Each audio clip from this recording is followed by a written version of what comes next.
Olá, gente! Hoje nós vamos falar sobre Isaías 10. Ele começa dizendo o seguinte: ai dos que declaram lei injusta, dos que escrevem leis de opressão para negarem justiça aos pobres, arrebatarem os direitos ao aflito do meu povo, despojarem as viúvas e roubarem os órfãos. Nada mais vos resta fazer senão dobrar-vos entre os prisioneiros e cair entre os mortos. Deus, ele sempre chama a atenção que uma das coisas que ele requer do seu povo é que este haja de forma justa, esse seja benigno para aqueles que sofrem, aqueles que compadecem e os menos afortunados. E quando se faz lei injusta, acaba fazendo com que muitas pessoas elas percam os seus direitos. E quando se perde um direito, a pessoa acaba tornando-se aflita, porque às vezes aquilo era tudo que ela tinha para garantir a sua moradia e o seu sustento. E aí o povo gostava de fazer principalmente lei que oprimia tanto os pobres quanto o direito das viúvas e dos órfãos. Eles sempre arrumavam um jeito de proteger e valorizar mais os líderes, aqueles que ocupavam o poder. A corrupção era uma das coisas que mais imperava naquela época. Aí Deus entrega uma profecia através de Isaías contra a Assíria.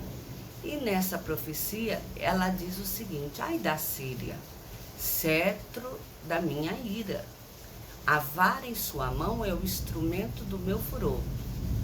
Envio-a contra uma nação ímpia e ao povo de minha indignação, para que lhe roube a presa, tome o despojo e pise aos pés como lã.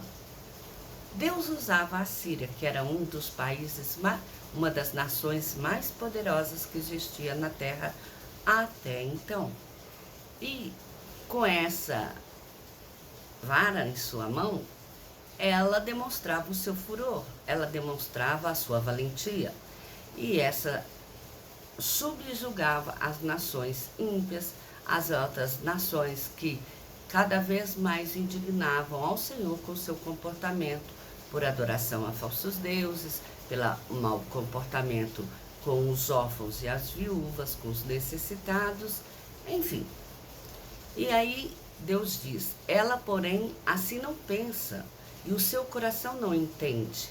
Antes intenta consigo mesma destruir e desraigar não poucas nações, porque diz: não são meus príncipes, todos eles reis? Por que ele fazia isso? A Síria, ela tomava as nações de outros reis para dar para os seus príncipes, porque ela julgava que as nações governadas pelos seus príncipes, que se tornariam reis dessas nações conquistadas, elas seriam mais proveitosas para si. Elas trariam mais riquezas, elas trariam mais impostos, e com isso o povo também era mais sujeito a obedecer às regras que a Assíria impunha sobre as nações.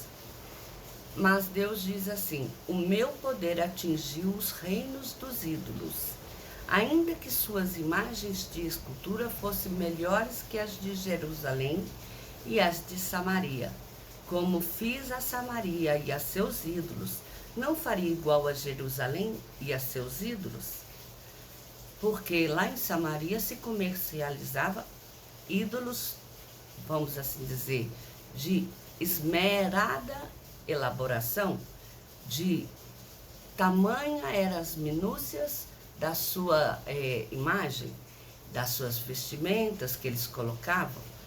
E por serem ídolos, umas esculturas bonitas e de grande requinte, Deus mostrou que assim como ele destruiu as obras que eram de Samarias, que eram muito elegantes, como que ele não ia destruir também em Jerusalém as imagens que eles estavam fazendo, que eram feitas, inclusive vendidas pelo povo de Judá, o povo de Israel, que morava ali em Jerusalém.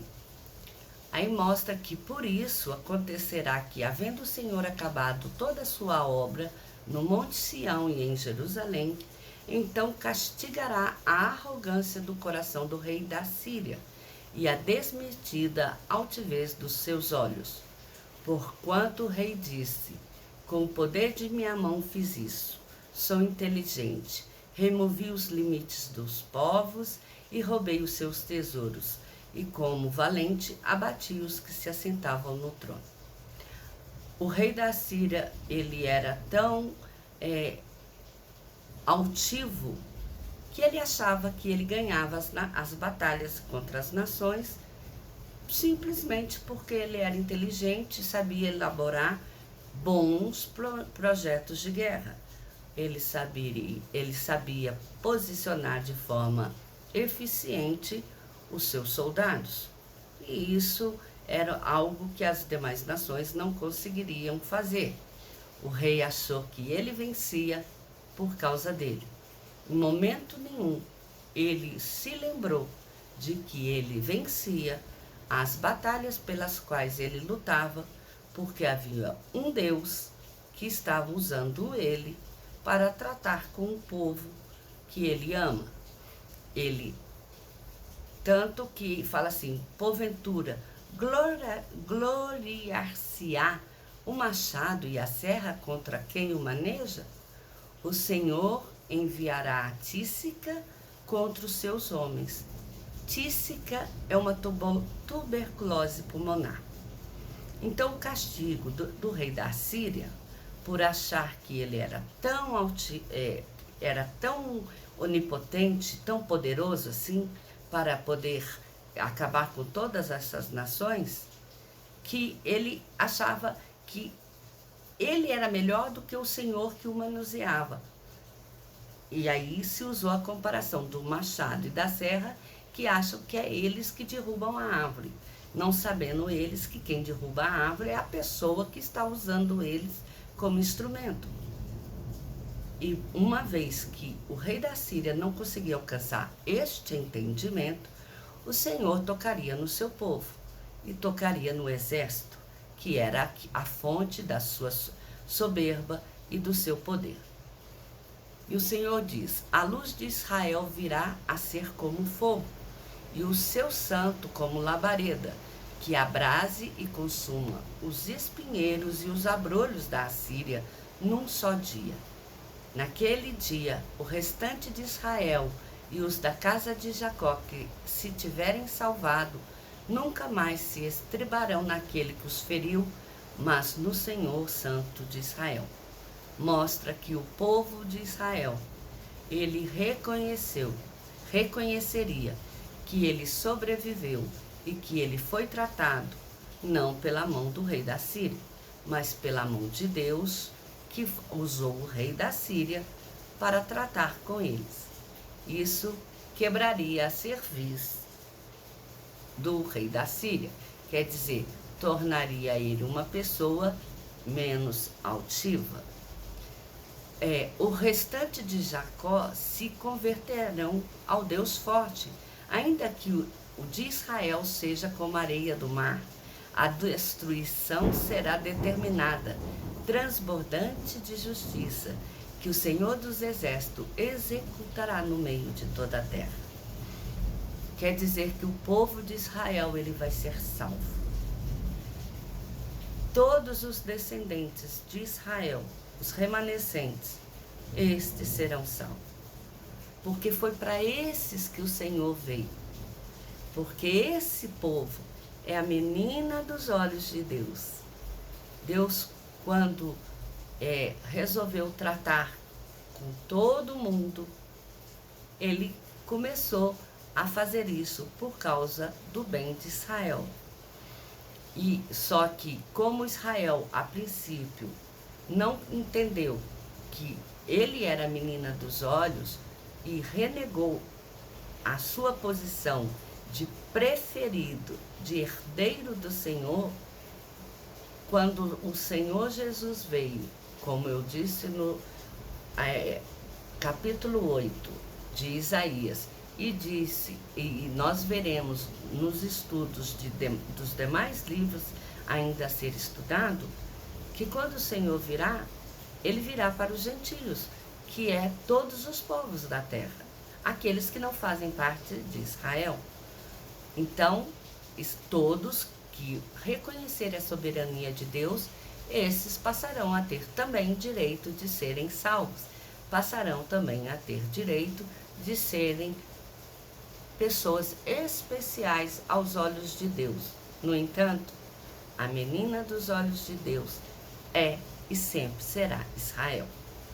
Bem, diz o Senhor, meu povo que habitas em Sião, não temas a Assíria, quando te ferir com vara e contra ti levantar o bastão à maneira dos egípcios, porque breve se cumprirá minha indignação e minha ira para o consumir.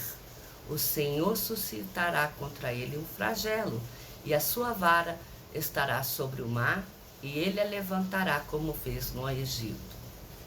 Flagelo é um instrumento que trará grande calamidade sobre a terra da Assíria. É um instrumento que Deus vai usar para tratar com esse povo.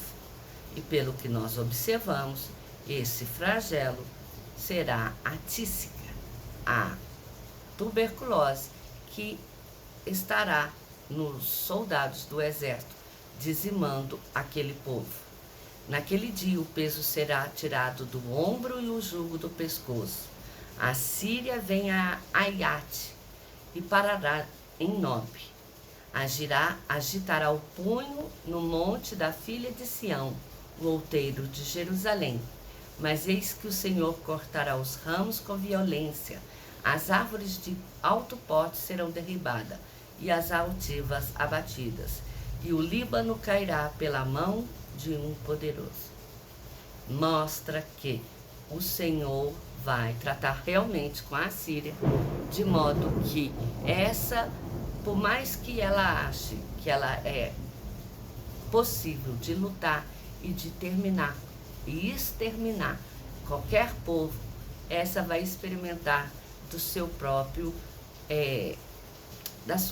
da própria coisa que ela faz, que é a de